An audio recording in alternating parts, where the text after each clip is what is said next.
മാർ ഗ്രിഗോറിയോസ് അമച്ചേഴ്സ് സരിയയുടെ അഭിവാദം. ഞങ്ങൾ വിനയപരിസരം അവതരിപ്പിക്കുന്ന ലഘുനാടകം സ്നേഹതീരം പുരാതന യഹൂദ സമൂഹത്തിൽ നിലവിലിരുന്ന ഒരു നാടോടി കഥയാണ് ഈ നാടകരചനയ്ക്ക് വിഷയമായിട്ടുള്ളത്.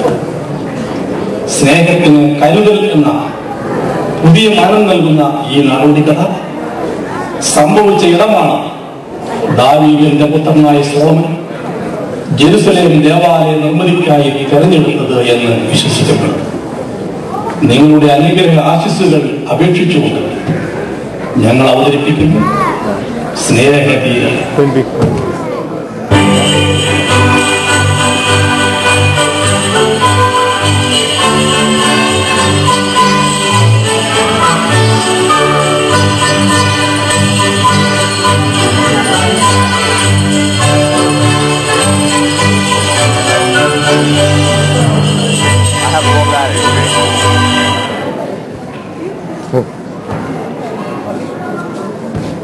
ജ്യേഷ്ഠൻ ജനിപ്പിച്ചത് എന്തിനാണെന്ന് പറഞ്ഞില്ല.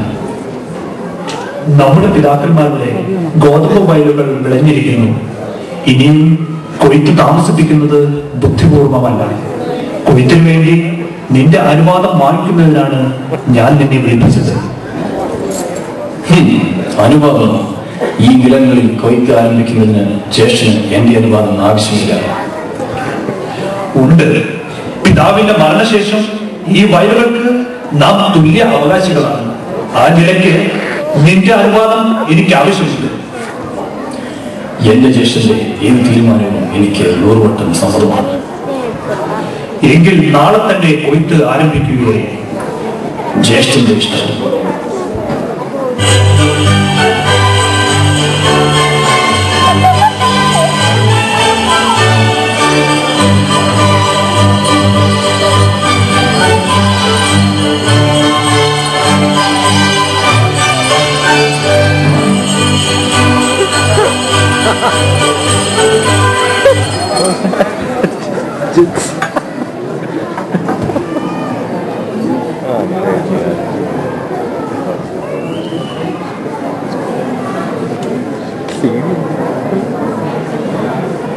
യജമാനനെ അങ്ങ് വളരെ അസ്വസ്ഥനായിരിക്കുന്നു.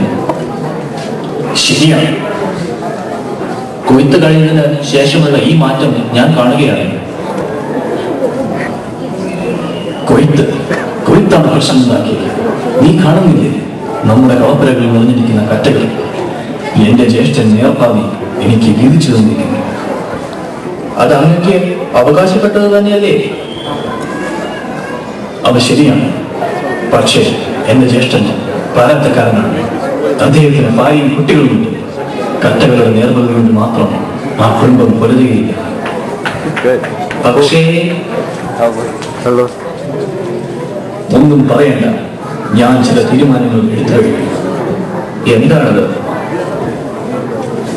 നമ്മുടെ കറ്റകളിൽ നിന്ന് 100 ചുമടുകൾ ഇന്ന് രാത്രി ജ്യേഷ്ഠന്റെ കളപ്പരയിൽ എത്തിക്കണം. ആരും അറിയില്ല. പരമരഹസ്യമായിരിക്കണം. അത് ഞാൻ അദ്ദേഹം കോപിക്കും. ശരി യജമാനനെ, എല്ലാം എന്നെ ഏൽപ്പിക്കുന്നു. ഇന്ന് രാത്രി തന്നെ കറ്റകൾ അവിടെ എത്തിയിരിക്കണം.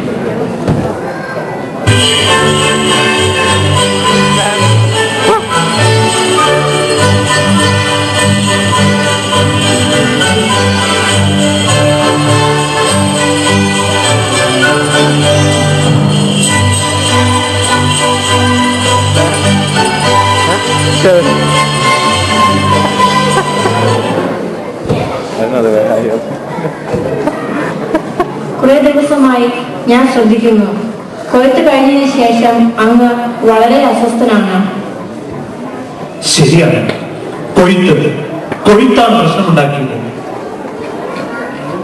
എന്താണ് അങ്ങ് ഉദ്ദേശിക്കുന്നത്? നീ കാണുന്നില്ലേ കറ്റകൾ നിറഞ്ഞ നമ്മുടെ കളപ്പുര? നേർപകുതി ഞാൻ വീതിച്ചെടുത്തു. അതങ്ങേക്ക് അവകാശപ്പെട്ടതല്ലേ? ആണ്.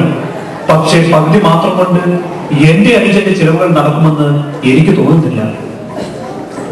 അവൻ അവിടെ ഒറ്റയ്ക്കല്ലേ ഉള്ളൂ. അതാണ് പ്രശ്നം. എനിക്കിവിടെ ഭക്ഷണം വെച്ച് വിളമ്പുവാൻ നീയുണ്ട്. സാധനങ്ങൾ വിൽക്കുവാനും വാങ്ങുവാനും എന്നെ സഹായിക്കുവാനും നീയുണ്ട്. എന്നാൽ അവനോ? ഇതിനെല്ലാം അവൻ വേലക്കാരെ ആശ്രയിക്കുകയും അതിന് പണം കൊടുക്കുകയും വേണം. അങ്ങ് പറയുന്നത് ശരിയാണ്. നമുക്ക് എങ്ങനെ അവനെ സഹായിക്കാൻ കഴിയും? നീയും കൂടി സഹകരിക്കുമെങ്കിൽ ഞാനൊരു വഴി കണ്ടുവച്ചിട്ടുണ്ട്. അങ്ങയുടെ തീരുമാനങ്ങൾ എന്റെയും കൂടിയാണ്. എന്താണെങ്കിലും എന്നോട് പറയുക.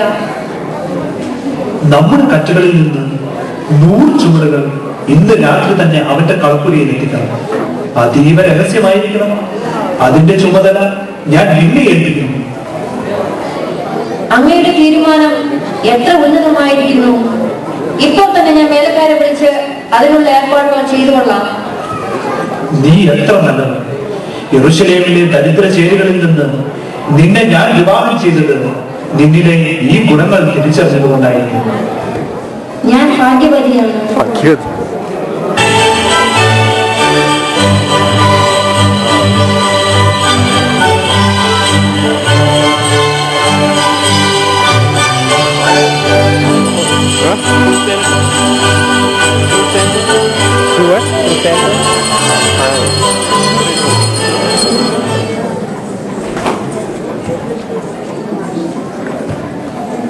ഒന്നും എനിക്ക് കേൾക്കണ്ട. എന്റെ ആജ്ഞകൾ എന്റെ പരിചാരകൻ ധിക്കരിക്കുന്നതെന്ന് യജമാനനെ, അങ്ങയുടെ ആജ്ഞകൾ അടിയൻ ധിക്കരിച്ചിട്ടില്ല. ഇല്ലേ? എങ്കിൽ ആ കളപ്പുരയിലേക്ക് നോക്കൂ. ഒരു കറ്റയെങ്കിലും അവിടെ കുറഞ്ഞിട്ടുണ്ടോ? കഴിഞ്ഞ 3 ദിവസങ്ങളായി നീ എന്നെ ധിക്കരിച്ചുകൊണ്ടിരിക്കുകയാണ്. യജമാനൻ ഓർക്കണം, അങ്ങയെ അടിയൻ അനുസരിക്കാതിരുന്നിട്ടില്ല. കഴിഞ്ഞ 3 രാത്രികളിലും 100 ചൂട് കറ്റകൾ വീതം അടിയൻ അങ്ങയുടെ ജ്യേഷ്ഠന്റെ കളപ്പുരയിൽ എത്തിച്ചിരുന്നു. പക്ഷെ നേരം വെളുക്കുമ്പോൾ ഇവിടുത്തെ കറ്റകളിൽ കുറവ് കാണുന്നില്ല. ഞാനിത് വിശ്വസിക്കണമെന്ന് അല്ലേ? അങ്ങയത് വിശ്വസിക്കണം. അങ്ങയുടെ പിതാവിന്റെ കാലം മുതൽ അടിയൻ ഈ കളത്തിലെ പരിചാരകനാണ്.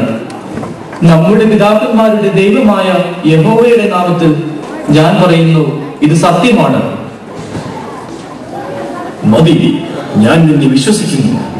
ഇതിലെന്തോ മറിമായമുണ്ട്. ഇന്ന് രാത്രി ചുമട്ടുകാരുടെ കൂടെ പോകുന്നത് ഞാൻ തന്നെയാണ്. എനിക്ക് സത്യം അറിഞ്ഞിരിക്കുന്നു.